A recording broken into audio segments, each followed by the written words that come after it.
Keep patience. If you have no patience then you are patient. आपको क्या लगता है सबसे ज़्यादा भूल कौन-सा विषय में करते हैं? दोस्ती करते लॉस के साथ और प्रॉफिट के साथ दुश्मनी करते हैं। आपने जो 102 में बेची है उसी का दाम 500 हो गया, तो 400 रुपये तो आपके आने ही नहीं है। तो जब लॉस के साथ रहे तो प्रॉफिट के भी साथ रहिए। आप अगर क्रिकेट भी नहीं खेलते हो तो विराट कोहली से भी कंपटीशन खेलो, तो बिना खेले आप हार मत मानो। क्या पता आप उससे अच्छा खेलते हो। আজকে আপনার সঙ্গে একদম হিন্দিতে কনভারসেশন করছি एंड मैं सबसे पहले पूछूंगा आपका जो ये स्टॉक मार्केट का जर्नी है इसको लेकर। ये मैंने 96 से स्टार्ट किया था, ऑलमोस्ट 30 इयर्स मेरे को हो गया। सबसे पहले मैंने क्या किया था, जॉब किया था एक ब्रोकर के यहाँ पे। तो साल डेढ़ साल मैंने वहाँ पे एज ए स्टाफ ज्वाइनिंग किया था। ओके, तो 6 महीना बाद मुझे लगा कि उस समय मेरी सैलरी बहुत कम थी, जैसे 2500। ये को कितना साल का बात है? ये है 30 साल पहले के साथ, 30 साल पहले। बाद में 6 महीना बाद मुझे रियलाइज़ हुआ कि ये पैसे तो बहुत कम है, तो मैंने उनसे कहा कि मैं नहीं कर पाऊंगा, तो उन्होंने मेरा 5000 कर दी। Great piece. आफ्टर 6 मंथ मेरे को फिर रियलाइज़ हुआ कि this amount is not good for me, तो मुझे अच्छा नहीं लगा। तो मैंने फिर कहा, तो उन्होंने 10,000 कर दी। फिर आफ्टर 3-4 मंथ मुझे अच्छा नहीं लगा, लेकिन मेरे को लगा उनका कैपेसिटी नहीं है 10,000 से जाना, तो मैंने जॉब छोड़ दी।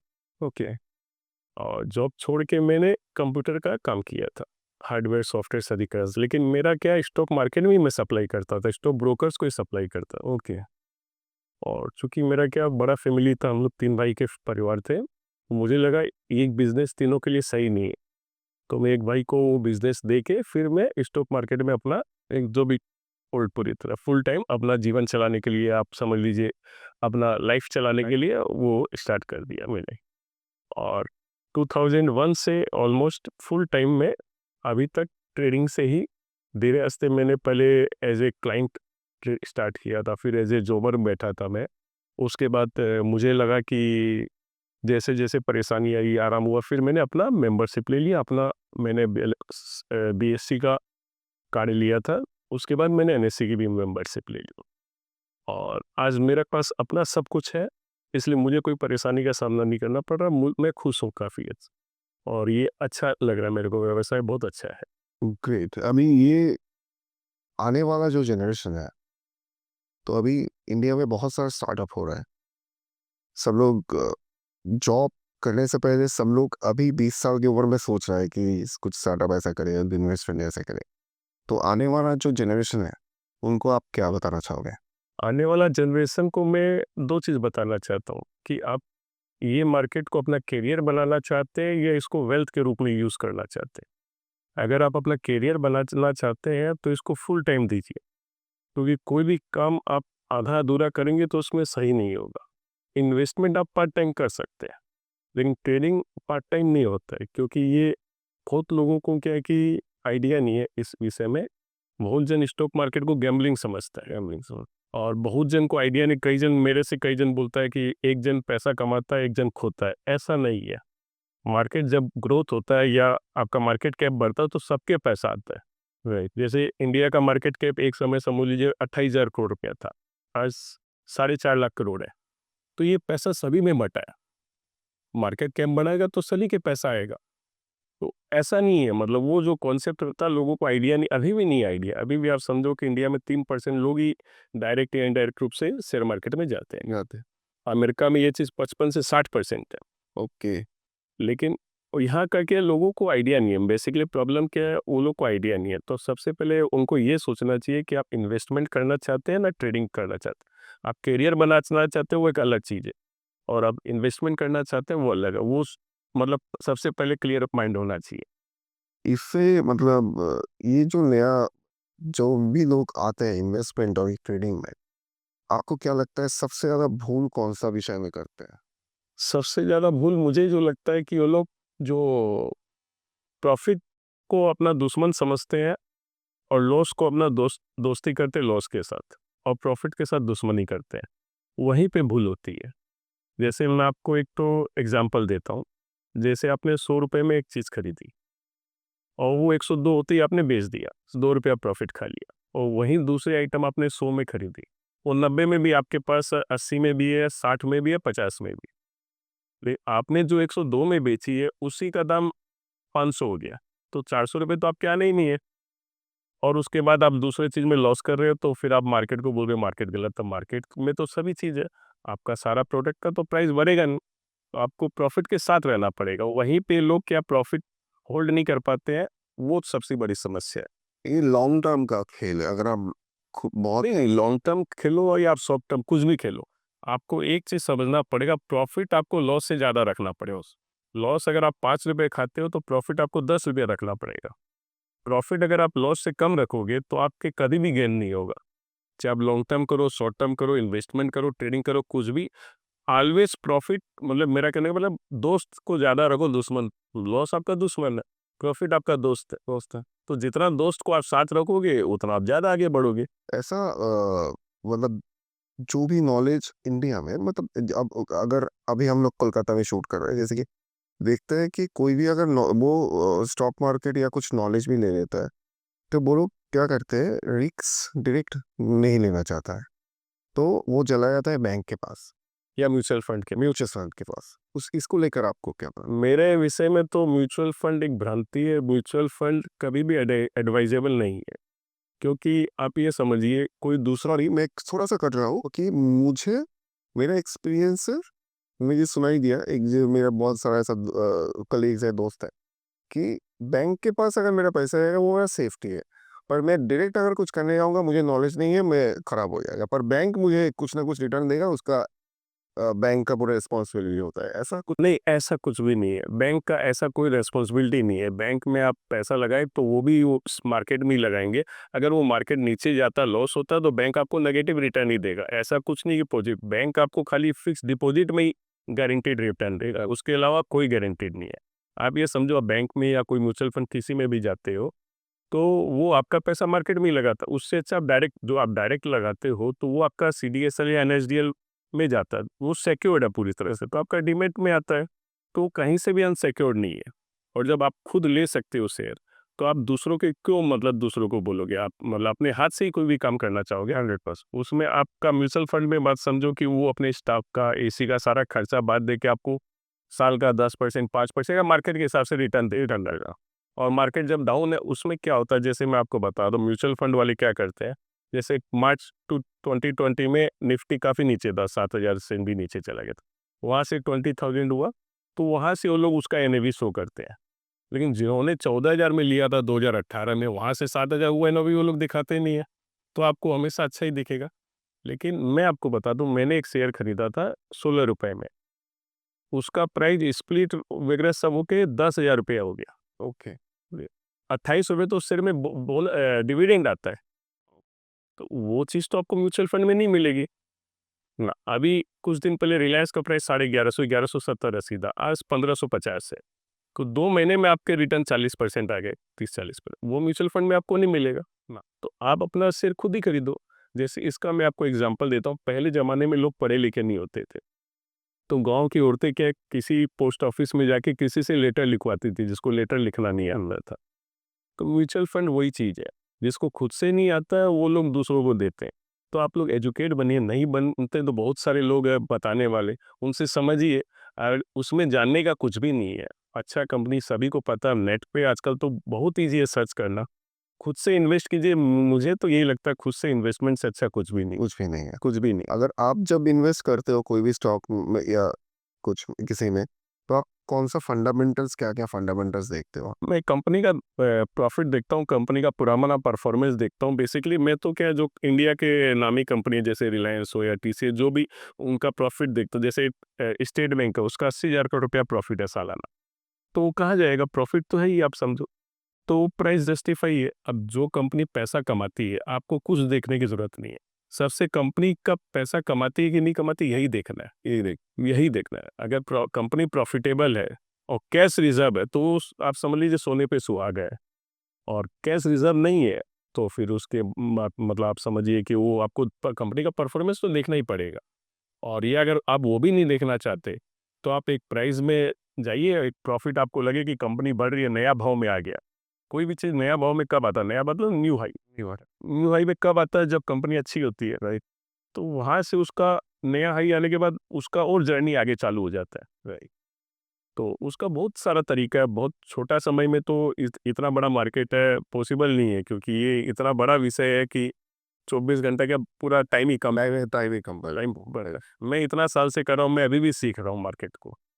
30 साल से करने के बाद भी मैं अभी सीख ही रहा हूँ मार्केट मार्केट को सीख ही रहा हूँ, हमेशा कुछ नया दिखाता मार्केट, 100%, 100%। हमेशा कुछ नया दिखाता। और आपको क्या लगता है कि आने वाला 5-10 साल कौन सा सेक्टर बड़ा होने वाला है, जो लगता है कि नया जनरेशन या कोई भी अगर न्यू स्टॉक मार्केट में आ रहा है या ट्रेडिंग में आ रहा है? देखिए, इंडिया के लिए बहुत अभी अपॉर्चुनिटीज़ है। आप ये समझो 2047 तक जो मोदी जी का विज़न है विकसित भारत का, तो आप ये समझो अभी हमारी इकोनॉमी 5 ट्रिलियन के आसपास है। यहाँ से ये मतलब अगर 6.7 या 7% का भी अगर अपने जीडीपी मानते हैं, तो 2047 तक इंडिया की स्टोरी बहुत अच्छी है। आप ये समझ लो अभी तक अपने ग्रोथ किए ही नहीं है। अभी तक अपने विकासशील देश है, विकसित देश नहीं है। और जैसे अमेरिका विकसित देश है, वहाँ पे आपके छोटे-बड़े 20,000 एयरपोर्ट है, राइट? और इंडिया में 150 एयरपोर्ट है, राइट? तो आप समझो कितनी बड़ी जगह है यहाँ पे ग्रोथ करने की। तो आपको सबसे बड़ा आराम है कि अपने विकासशील देश में और अच्छी ग्रोथ स्टोरी है इंडिया की। तो यहाँ पे आप इंफ्रा में पैसा लगा सकते हो, पावर प्रोजेक्ट में लगा सकते हो। आपको ये पता है कि आने वाला टाइम में क्रूड पे डिपेंडेंसी कम होगी, तो जिन चीज़ों में डिपेंडेंसी बढ़ेगी या आप लोग इलेक्ट्रिसिटी या इंफ्रा और पावर, उनसे में ज़्यादा दिमाग लगाओ। एआई का अब अभी टेक्नोलॉजी आ रहा है, नया स्टार्टअप्स आ रहा है, तो वो कंपनी जो एआई यूज़ करके आपको मतलब प्रॉफिट दी है। लेकिन चीज़ें ये समय-समय पे चीज़ें चेंज होगी। शेयर मार्केट में भाव प्रधान है। आप प्राइस को देखो, प्राइस जिस कंपनी का मतलब नया जाता, अच्छा जाता, उसी में आप पैसे लगाओ और प्रॉफिटेबल कंपनी में लगाओ। कभी आपको नुकसान नहीं होगा। बस शर्त ये है कि आप नुकसान काट लो ना, तो आपका नुकसान होगा ही नहीं। जैसे आपने 100 में लिया, 98 में बेच दिया।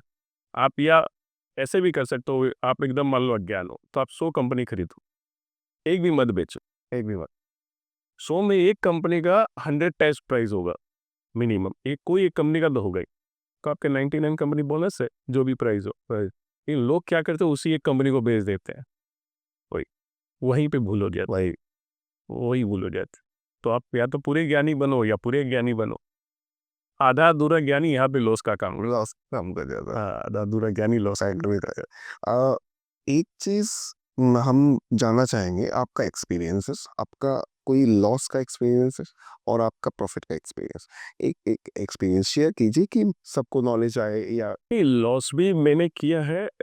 मेरा हुआ है बहुत, कभी-कभी हुआ है। एक बार मतलब 2008 में जब मार्केट फॉल हुआ था, लेकिन वो मेरा मिस्टेक से हुआ था। मतलब मैंने हिंडाल्को जो है लेने की जगह सेल आउट कर दिया था क्वांटिटी। तो मुझे उसमें करीबन 8 से 10 लाख रुपया लॉस हुआ। उसके पहले 2003-4 में मुझे 1 लाख रुपया लॉस।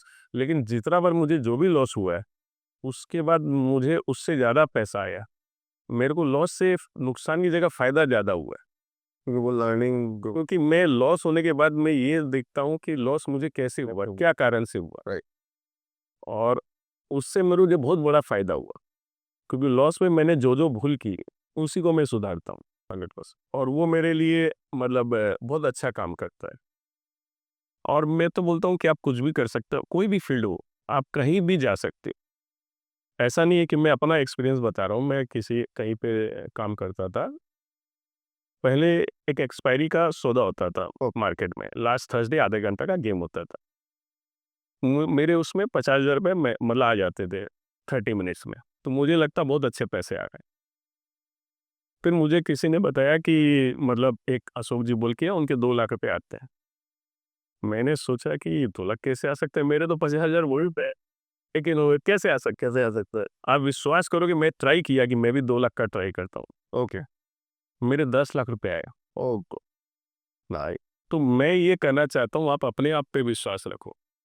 आप अगर क्रिकेट भी नहीं खेलते हो, तो विराट कोहली से भी कॉम्पिटिशन खेलो, तो बिना खेले आप हार मत मानो। क्या पता आप उससे अच्छा खेलते हो। जब तक आप कोई काम नहीं करोगे, तब तक आपको पता ही नहीं चलेगा कि आप कैसे कर सकते हो, राइट? 100 तो कोशिश करना चाहिए। कोशिश किए बिना कुछ नहीं पता चलेगा। हो सकता है कि अपने बहुत अच्छा कर सकते हैं, लेकिन लोग क्या है कि नहीं कर पाएँगे इस बोल के काम ही नहीं करते। बहुत सारा यूथ सबको मिलाकर उन लोगों का जो क्वेश्चन है, एक ही क्वेश्चन है, वो मैं आपसे पूछूँगा कि अगर आज मेरे पास ₹1000 है, तो मुझे स्टार्ट का कैसे करूँ? आपको क्या करना चाहिए? उसमें आपका बेसिक रिक्वायरमेंट देखना पड़ेगा, वो ₹1000 में आपका क्या-क्या गोल है। अगर आप उस ₹1000 में सपोज़ कीजिए ₹200 बचा सकते हैं या कुछ भी पैसे बचा सकते हैं, तो मेरे हिसाब से तो गोल्ड, प्रॉपर्टी या शेयर मार्केट में सबसे बेस्ट इन्वेस्टमेंट शेयर मार्केट से। क्योंकि प्रॉपर्टी में आपको क्या होता है कि जीएसटी लग जाता है और रजिस्ट्री कॉस्ट लग जाता है, फिर आपके प्राइस पे सेल नहीं होता है। मेरे एक क्लाइंट थे बोसदा बोल के, वो साउथ कलकत्ता में 3 फ्लैट ले रखे थे और उनको कुछ पैसे की रिक्वायरमेंट आ गई। तो लोग बोल रहे हैं कि 1 करोड़ रुपया मेरा प्राइस है, लेकिन उनका सेल नहीं हो रहा। फिर ये फ्लैट उन्होंने मजबूरी में 60 लाख में बेचा। एक आज से वो 2008 की बात बता रहा हूँ मैं। तो आप समझो प्राइस 1 करोड़ है, उनको मजबूरी में 60 लाख का बेचना पड़ा। ये शेयर मार्केट में ऐसा नहीं है। रिलायंस का 1500 में प्राइस है, आप आज बेचो आपको कल 1500 मिल जाएँगे, जो भी प्राइस हो। चाहे 1500 हो, 1000 हो या 2000 हो, व्हाटएवर द प्राइस वो आपको मिल जाएँगे। तो आपके पैसे आपके पास है और नेक्स्ट दिन मिल जाते हैं। प्राइस तो किसी चीज़ के भी नीचे हो सकते हैं, प्रॉपर्टी के भी होते हैं, लेकिन प्रॉपर्टी को लोग देखते नहीं है। आप 1 करोड़ में कोई प्रॉपर्टी ली है, आप सेल करने जाओ 80 में नहीं बिकेगी, लेकिन उसमें आदमी लॉस काउंट नहीं करते। यहाँ पे 1500 के 1450 होते ही देखते हैं कि यार ये लॉस हो गया। लॉस हो गई। तो जब लॉस के साथ रहे तो प्रॉफिट के भी साथ रहिए। 1500 के ऊपर आए तो अब तो आपका टाइम है उसके साथ रहने का। अब तो वो आपका साथ दे रहा है और जब कंपनी आपका साथ दे रही है उसी समय आप कंपनी का साथ छोड़ देते हैं। ये सबसे बड़ी प्रॉब्लम है। जब कंपनी आपके साथ देने लग जाए उसके साथ रहिए। Keep patience. If you have no patience then you are patient. আজকে আমরা অনেক কিছু জানলাম, অনেক কিছু স্টক মার্কেট নিয়ে বুঝলাম। सर, मैं एक चीज़ आपसे पूछना चाहूँगा कि अगर ऐसा कोई